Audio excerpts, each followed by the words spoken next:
சரி அதுதான் police action எடுத்திருக்காங்கல்ல. அவன் வெளியே வந்துட்டான்டா. சோ அதுக்கு நீ பனிஷ்மெண்ட் தர போறியா? விட்டு தள்ளுறா. டேய் என்னடா பேசுற நீ? மது இதுல எவ்வளவு ஹார்ட்டா இருக்கா தெரியுமா? நான் எவ்வளவு கஷ்டப்பட்டிருக்கேன். போனா போதுன்னு அந்த சந்தோஷம் விட சொல்றியா? இத பாருப்பா, என்ன வாயை மூடி நீ சொன்னா கூட என்னால பேசாம இருக்க முடியாது. இப்ப சொல்றேன், இது வரைக்கும் போலீஸ் அதுன்னு அலைஞ்சது, ஓடி ஒளிஞ்சது எல்லாமே போதும். இதுக்கு மேல என்னால எதுவும் தாங்க முடியாது சொல்லிட்டேன். இப்படி ஏதாவது பிரச்சனை வந்துகிட்டே இருந்தா அக்கம் பக்கத்துல இருக்கிறவங்க என்ன நினைப்பாங்க? இனிமே என்னால மட்டும்தான் எல்லாமே நடந்த மாதிரி பேசிட்டு இருக்கீங்க. ஏன் மதியால பிரச்சனை வரலையா?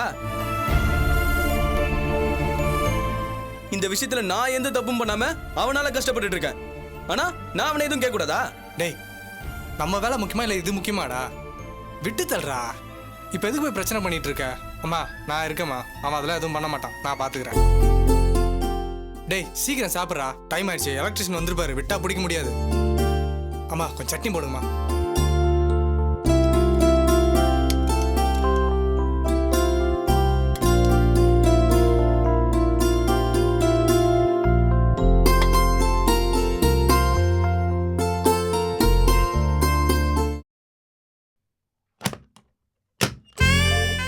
ஓ வாமா. அங்கிள் மது இல்ல? மது ரூம்ல தான் இருக்கா, உள்ள போய் பாரு. Okay uncle.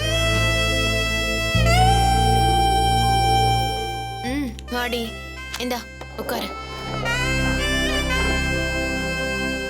என்ன மது ரொம்ப டல் ஆயிட்ட? ஒன்றும் இல்லை. எல்லா விஷயமும் எனக்கு தெரியும், உனக்கு தான் நிறைய விஷயங்கள் தெரியாது. சந்தோஷ போலீஸ் பிடிச்சிட்டு போய் அடி அடி நடிச்சு பின்னி எடுத்துட்டாங்க, உனக்கு தெரியுமா? ஆக்சுவலி இன்டர்நெட்ல வந்த படத்தை சந்தோஷ் கொடுக்கல தெரியுமா?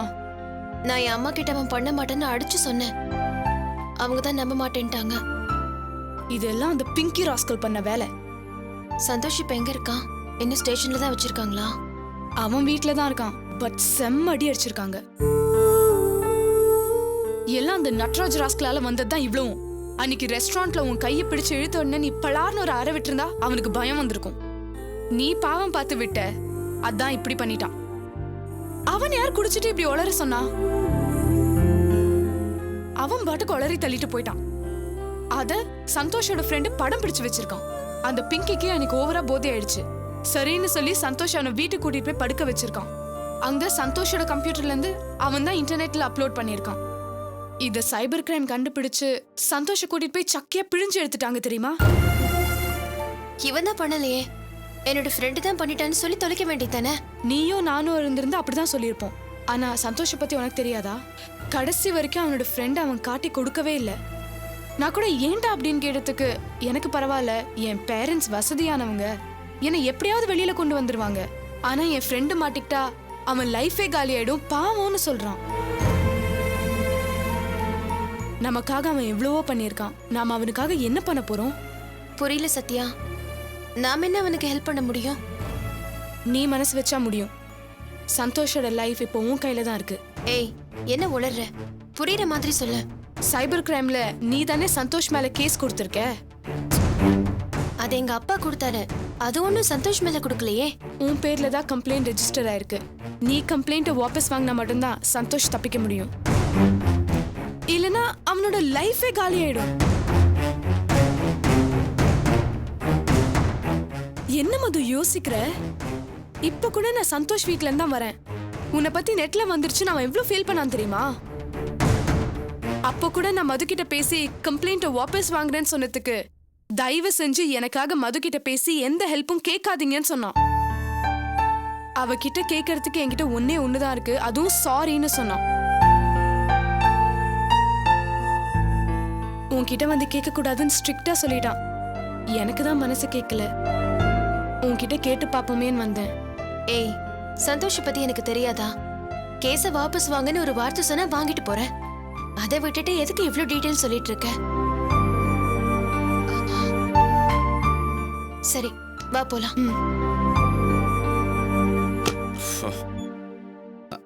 அது எங்கம்மா புறப்பட்ட?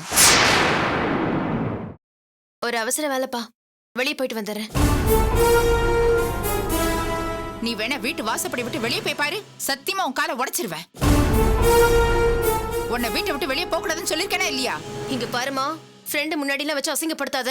அப்ப ஒழுங்கு மரியாதை வீட்டுக்குள்ளே கடை. ஏமா, நீ ஏது இவளுக்கு புத்தி சொல்லக்கூடாதா?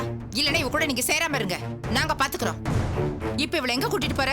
இல்லாண்டி சந்தோஷ் கேஸ் விஷயமா மறுபடியும் இந்த கருமாந்திரத்தை ஆரம்பிச்சிட்டீங்களா? தயவு செஞ்சு உங்களை கையெடுத்து கும்பிடுறேன். திரும்பவும் அந்த விஷயத்தை கிளறாதீங்க. மா இங்க பாருமா, சந்தோஷ் பாவம். அவன் மேல உள்ள கேஸ வாபஸ் வாங்கிட்டு அதுக்கப்புறம் நீ சொன்ன மாதிரி வீட்டுக்குள்ளேயே வந்து உட்காந்துக்கிறேன். போதுமா? ஏண்டி, அது ஒரு அசிங்க பிடிச்ச விஷயம்னு சொல்றேன், மறுபடியும் அதை பத்தி பேசிட்டு இருக்க? அந்த ஃப்ராட் நட்ராஜனை சுந்தரிக்காக காப்பாத்தலையா? சந்தோஷ் நல்லவன், என் ஃப்ரெண்டு. அவனை நான் காப்பாத்த கூடாதா?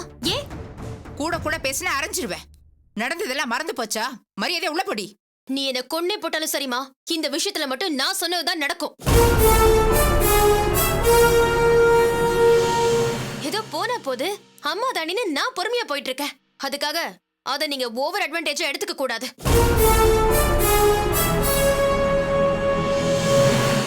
அதெல்லாம் முடியாது. நான் சொல்றதா நீ கேட்கணும்னு டார்ச்சர் பண்ணீங்க, எல்லாத்தையும் தூக்கி போட்டுட்டு போயிட்டே இருப்பேன். நான் இங்க இருக்கிறது உங்களுக்கு பிடிக்கலன்னா சொல்லிடுங்க, எங்க ஏதோ ஹாஸ்டல்ல போய் தங்கிக்கிறேன். நான் மேஜர், என்ன யாரும் எந்த கேள்வியும் கேட்க முடியாது. அத முதல்ல புரிஞ்சுக்கோங்க. இப்போ நான் உங்களுக்கு மரியாதை கொடுக்கறேன், அதுக்காக நீங்க என்ன அடிமையால நடத்த முடியாது. இதுக்கப்புறம் இந்த வீட்ல நான் எந்த மாதிரி நடந்துக்க போறேங்கிறது உங்க கையில தான் இருக்கு. ஏய் வாடி போலாம். சுமதி, அவ சின்ன பொண்ணுமா, இதெல்லாம் பெருசா எடுத்துக்கிட்டு மனசுல வச்சுக்காத. என்ன பேசுறீங்க நீங்க? ஹாஸ்டலுக்கு போயிடுவாளாம் அப்படின்னா என்ன அர்த்தம்? வீட்டு விட்டு போயிடுவான் தானே? இவ தப்பு செய்வா, அதை நம்ம கண்டிக்க கூடாதா? அதனாலதான் சுமதி, இத்தனை நாள் நான் பொறுமையா இருந்தேன். நம்ம பிள்ளைங்க வாயிலிருந்து இந்த மாதிரி வார்த்தைகள்லாம் சாதாரணமா வந்துரும். அது வர வைக்காம பாத்துக்கிறதா நம்ம பொறுப்பு. அதத்தான் முடிஞ்ச வரைக்கும் நான் செஞ்சுக்கிட்டு இருக்கேன். அப்போ இனிமே நான் அவளை கண்டிக்க கூடாதா? நீ கண்டிக்க கூடாதான்னு கேக்குற, அவ கண்டிக்கவே முடியாதுன்னு சொல்லிட்டு போறா. இங்க பார் சுமதி, இன்னொரு 6 மாசமோ 1 வருஷமோ பல்ல கடிச்சு பொறுத்துக்க. என்னங்க, இவளை நினைச்சா ரொம்ப பயமா இருக்குங்க. நீ ஏன் பயப்படுற? நம்ம பிள்ளைங்களுக்கு நம்ம மேல எப்பவும் ஒரு பயம் இருந்துகிட்டே இருக்கணும். நாம தான் அந்த பயம் தெளிய விடாம பாத்துக்கணும். சின்ன சின்ன தப்பு பண்றப்போ அதை கண்டுக்காம இருக்கிறதா நமக்கு நல்லது. இல்லன்னு வச்சுக்கோ, அதான் தெரிஞ்சு போச்சே அப்படின்னு அவங்க மனசுக்கு தோண ஆரம்பிச்சிடும். அப்புறம் அந்த பயமும் போயிடும். நான் அதுக்காக கண்டிக்க கூடாதுன்னு சொல்ல வரல. இந்த காலத்துல பிள்ளைங்களை வளர்க்கறதுக்கே நாம தனியா பயிற்சி எடுத்துக்கணுமா? இது பார், நீ எதுக்கும் கவலைப்படாத. அவ வரட்டும், நான் அவகிட்ட பக்குவமா பேசி எல்லா பிரச்சனையும் சரி பண்றேன். சரியா?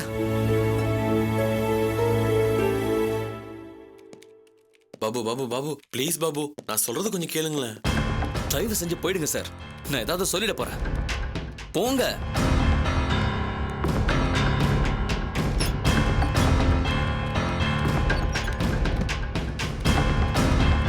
பாபு, எஃப்எஸ்டி ப்ராஜெக்ட் கம்ப்ளீட் பண்ணிட்டீங்களான்னு சார் கேட்டாரு.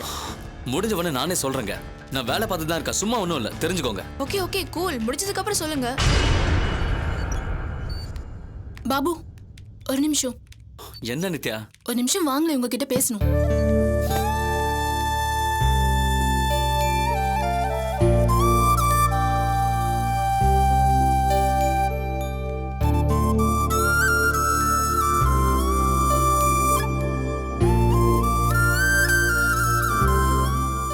என்னாச்சு பாபு, ஏன் ரெஸ்ட்லெஸ்ஸா இருக்கீங்க? அதெல்லாம் ஒன்றும் இல்லைங்க. என்கிட்ட சொல்ல மாட்டீங்களா? அப்படிலாம் ஒன்றும் இல்லை. வீட்டில் அப்பா கூட சின்ன சண்டை. என்னாச்சு? மதுரைக்கு போக சொன்னாரு, நான் முடியாதுன்னு சொல்லிட்டு வந்துட்டேன். என்ன மறுபடியும் ஆரம்பிச்சிட்டீங்களா? ஆரம்பிச்சது அவர் தான். இப்போ வந்து வா முடிச்சுக்கலான்னு கூப்பிடுறாரு. இன்னைக்கு என்கிட்ட வந்து இதெல்லாம் எப்போ முடியும்னு கெஞ்சுறாரு. இதை எப்படி முடிக்க முடியும் நித்யா? இந்த பிரச்சனை எல்லாம் தீரவே தீராது. ஏன் பாபு, நீங்க நினைச்சா இது ஈஸியா முடிக்க முடியும். எப்படி நித்யா? இதுல பாதிக்கப்பட்டது நான் மட்டும் இல்லையே. இதனால மதி கூட கோவத்துல ஏதோ ஒரு முடிவு எடுத்துட்டா. சரியா தப்போ, மதி கூட அந்த பிரச்சனை அதோட முடிஞ்சு போச்சு. ஆனா அவங்க அம்மாவை நினைச்சு பாரு, அவங்களுக்கு எவ்வளவு மன உளைச்சலா இருந்திருக்கும்.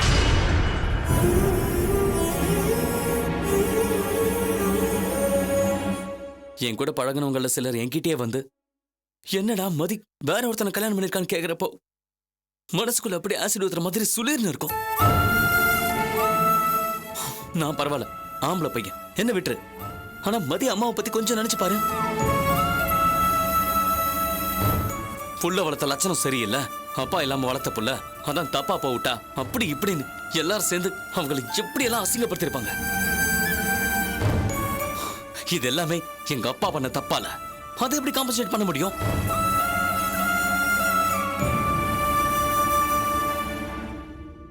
சாரி நித்யா, என் பிரச்சனையை பேசி நான் உங்களை போர் அடிச்சிட்டேன். இல்ல பாபு, அப்படி இல்ல. இந்த பிரச்சனையில எனக்கும் சம்மந்தம் இருக்கு. பாதிக்கப்பட்டது என் பெரியம்மா ஃபேமிலி தான். இப்போ நினைச்சு பார்த்தா எனக்கு மதியக்கா தப்பு பண்ணிட்டாங்களோன்னு தோணுது. ஒருவேளை அவங்க உங்களை கல்யாணம் பண்ணியிருந்தா என் பெரியம்மா ஃபேமிலிக்கு பெரிய சப்போர்ட்டா இருந்திருக்கும். விடு, முடிஞ்சதை பத்தி பேசி இப்ப எதுவும் ஆக போறதில்ல. அது எப்படி பாபு, நீங்க உங்களுக்கு ஒரு நியாயம் மத்தவங்களுக்கு ஒரு நியாயம்னு பேசுறீங்க? நடந்ததை பத்தி பேசுறதுனால எதுவும் நடக்க போறது இல்ல. அப்போ உங்க அப்பா பண்ண தப்பையும் மன்னிச்சுட்டு அவரை டார்ச்சர் பண்றது நிறுத்துங்க. பாபு, ஹேய் வா மோகன். இது மோகன், என்னோட க்ளோஸ் ஃப்ரெண்டு. ஹாய். இவங்க வந்து நித்யா, நம்ம மதி இருக்காங்கல்ல, மதியோட சித்தப்பா துரையோட பொண்ணு. நாங்க 2 பேரும் ஒண்ணா ஒர்க் பண்றோம். பாபு, நீங்க வந்ததுல இருந்து டென்ஷனாவே இருந்தீங்களா? நான் உங்களை கூட்டிட்டு வந்து ஒரு காஃபி சாப்பிட வச்சு கூலாக்கலான்னு பார்த்தேன். வந்த வேலையை மறந்துட்டு பேசிட்டே இருக்கேன். நீங்களும் உட்காருங்க, 2 பேருக்கும் சேர்த்து காஃபி கொண்டு வரேன். ஓகே. ஏண்டா எப்ப கேட்டாலும் ஆபீஸ்ல பிஸியா ஒர்க் பண்ணிட்டு இருக்குன்னு சொல்லுவியே, அது இதானா? டேய், இப்பதான்டா காஃபி சாப்பிட வந்தோம்.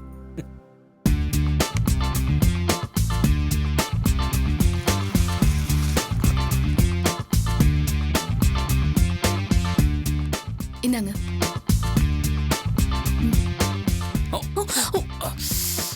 ஐயோ சாரி பாபு, ரொம்ப எரியுதா? ஒன்னும் ஆகல இல்ல? இல்ல, ஒண்ணும் இல்ல. Sorry Babu, please. I'm sorry. பரவாயில்ல. Sorry sorry sorry.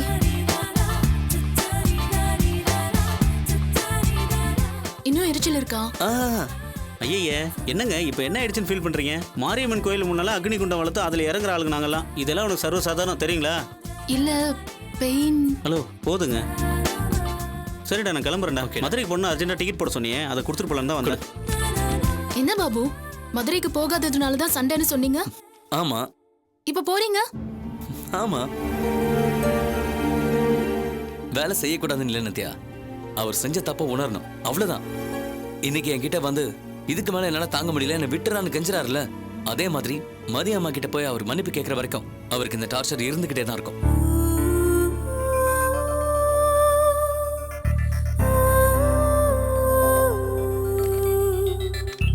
சரிடா, நான் கிளம்புறேன்டா.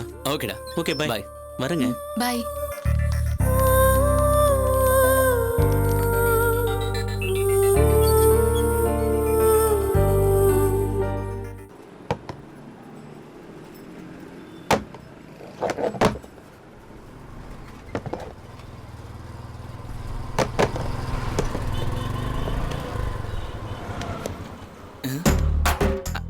அண்ணே, என்னண்ணே புது பைக்கில் எல்லாம் வந்திருக்கீங்க?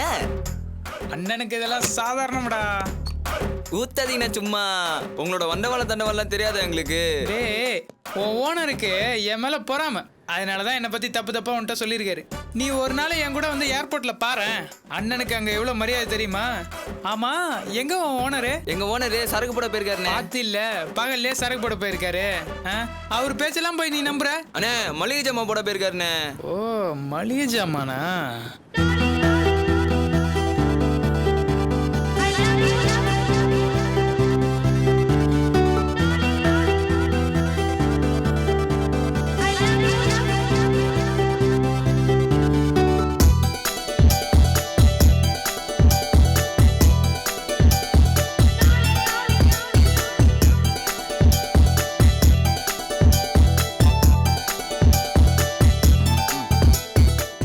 வியாபாரம் விளங்கின மாதிரி தான். அண்ணே, ஏக்கா. என்னப்பா? அப்படி ஓரமா நின்னு. என்னது? ஓரமா நின்னு பேசுங்கன்னு சொன்னேன்க்கா. நாங்க இப்ப என்ன பேசிக்கிட்டா இருக்கோம்? சரி, ஓரமா நின்னு பேசாம நில்லுங்க. இப்படி கடைக்கு முன்னாடி நின்னா வியாபாரம் கெடும்ல. உன் கடைக்கு வர்ற ஒரே காஸ்ட்லி கஸ்டமர் நான் தான். அண்ணே, குருவி அண்ணே, வாயை கிளறாதீங்கண்ணே. அண்ணே, என்னண்ணே ஓரமா நில்னே, ஓனர் வந்தா திட்டு வரலனே. இப்ப என்னடா, உன் கடையில வியாபாரம் பண்ணோம், அவ்வளவுதானே. நீங்க என்ன சாப்பிடுறீங்க? வேற என்ன, தேன் மிட்டாய் தான். நீங்க இருங்க. என்ன ம் இந்தா ரீசார்ஜ் பண்ணு. ஏக்கா 10 ரூபாய்க்கு 1000 ரூபா நோட்டை நீட்டுறி உனக்கு மனசாச்சு இல்லையாக்கா? 10 ரூபாய்க்கு நான் சொன்னேனா? அப்படியே நாளை 20 ரூபாய்க்கு மேல ரீசார்ஜ் பண்ண மாட்டியே. இந்தா 1000 ரூபாய்க்கு ரீசார்ஜ் பண்ணு. ஏக்கா 1000 ரூபாய்க்கு அது நான் தானே கொடுக்குறேன், எனக்கு தெரியாதா? முதல்ல நோட்டை கொடுக்கா, நம்பரை நோட் பண்ணிக்கிறேன்க்கா. அவங்க என்ன கள்ள நோட்டு அடிக்கிறாங்க?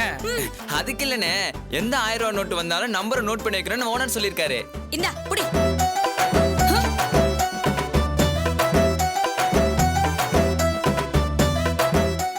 அதானே பார்த்தேன், கிழிஞ்சு போயிருக்கு. ஏங்கா உனக்கு நான் தான் இழிச்சு வாங்கி கிடைச்சனா?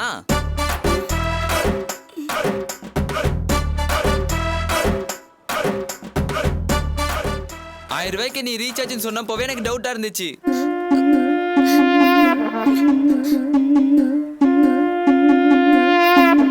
எந்த குப்பை தொட்டில இருந்து இதை எடுத்துட்டு வந்த? இதை வச்சுதான் இவ்வளவு நேரம் சீன் போட்டுட்டு இருந்தியா? உனக்கு என்ன இப்போ 1000 ரூபாய் பணம் வேணும் அவ்வளவுதானே? இவங்களுக்கு 1000 ரூபாய்க்கு ரீசார்ஜ் பண்ணு, என் அக்கௌண்ட்ல வச்சுக்கடா. அண்ணே கம்பெனி தாங்குமா? சொல்றத செய்ய. எனக்கு என்னப்பா, நான் ரீசார்ஜ் பண்றேன். இந்தாங்க உன் கிழிஞ்ச 1000 ரூபாய்.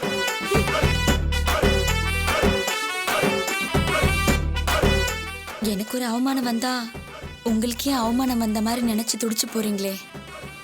You are really great. Hey, chilly girl, you don't worry.